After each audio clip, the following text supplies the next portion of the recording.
So we get a lot of questions come through the Ready State asking us about old injuries. What should I expect out of this old injury? Hey, I fractured my ankle back in Nam and now I'm missing some dorsiflexion. What should I expect? So here's the deal. First and foremost, we're going to kind of grapple with a couple ideas. And the first idea is you will never be normal again after injury. And I mean clear injury. I'm not just talking about a little knee soreness, right? When we define injury, we define it as, hey, I have either something's going on pathologically, or I've got a clear mechanism of injury that prevents me from occupying my role in society, doing my role in my family, can't do my job, can't do my team. So the key here is that if I have a clear mechanism of injury, I've fractured, I've torn something, I require surgery, I've had some medical intervention, then what we've seen is we have clear tissue disruption going on. Okay, that's different than pain and pain science. Now, pain can definitely be a part of that, but what I want to be clear about is that when we have a tissue that's been injured, what we seek to do is normalize that tissue. It'll never be normal again. Let that go. You've torn up your get out of jail free card. Just be stoked that your body's a healing machine.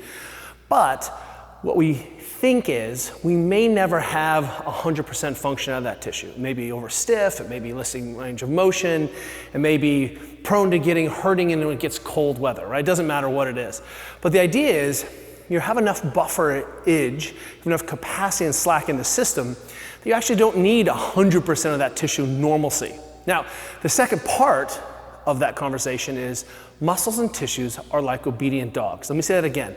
Muscles and tissues are like obedient dogs. So at the heart of the human experience is this idea of mechanotransduction, which means that at a cellular level, I have to have mechanical input into my tissues for them to express themselves genetically in the way they are programmed to do so. So if I want a strong tendon, I better load the tendon. If I want to normalize the tendon, well, I better have to make sure that I concentrically load it, eccentrically load it, isometrically load it, right? And put that injury in that limb back into a system that may have altered proprioceptive awareness, doesn't know where I am in space, doesn't know where I am in time. So helping that tissue at a cellular level, do its thing, tendons, right? Means that I have to load that and then put it back into the greater system. Now, with that idea is that we often find that people show up with incomplete healing or incomplete function after an injury. And that they are asking us is, how much should I expect to get out of this? Well, every person who has a unique injury and a unique history and a unique set of environmental loads and configurations on the body is going to have a unique solution to that.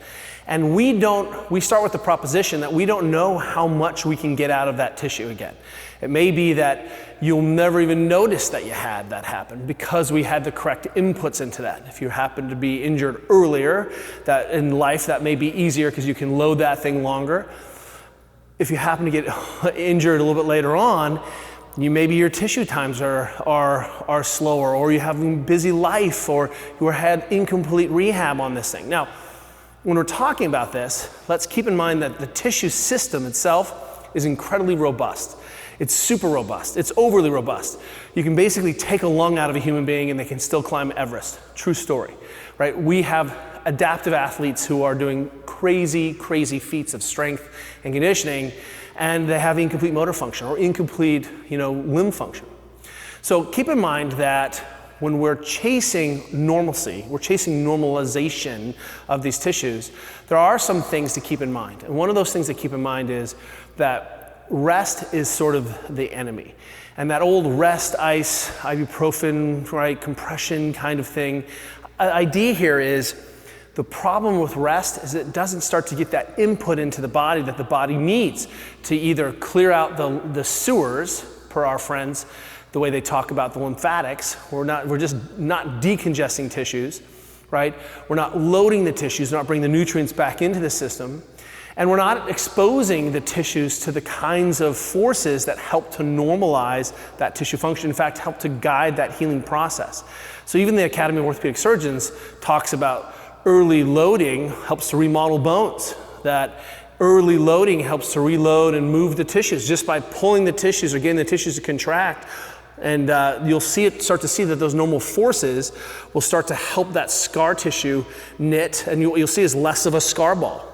So early what I'm saying is that when I have an acute injury, doing everything I can to give my body its a chance to heal and to normalize that tissue sort of remodeling with its loading, with its sort of health, with its decongestion, managing the stagnation, all those things, that's a really important part of the rehab process.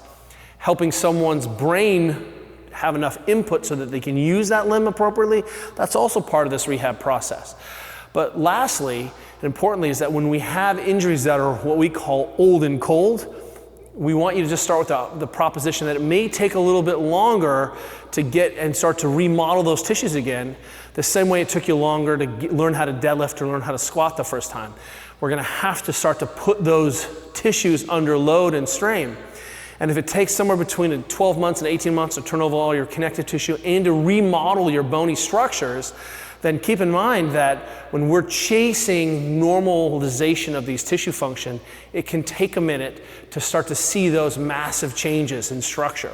But you're constantly remodeling your connective tissue, you're constantly remodeling your bony structures, and the key here is dose and response, to load appropriately so that we're not doing additional tissue damage when they need to be unloaded, right? We're giving those tissues a chance to modulate, but we're putting enough pain-free motion into the system that the system gets the input signaling to manage itself.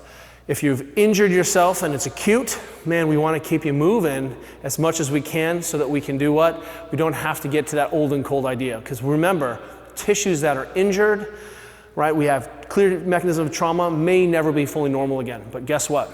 You can still win world championships and Olympic golds and be awesome with just normalizing. Hopefully that helps.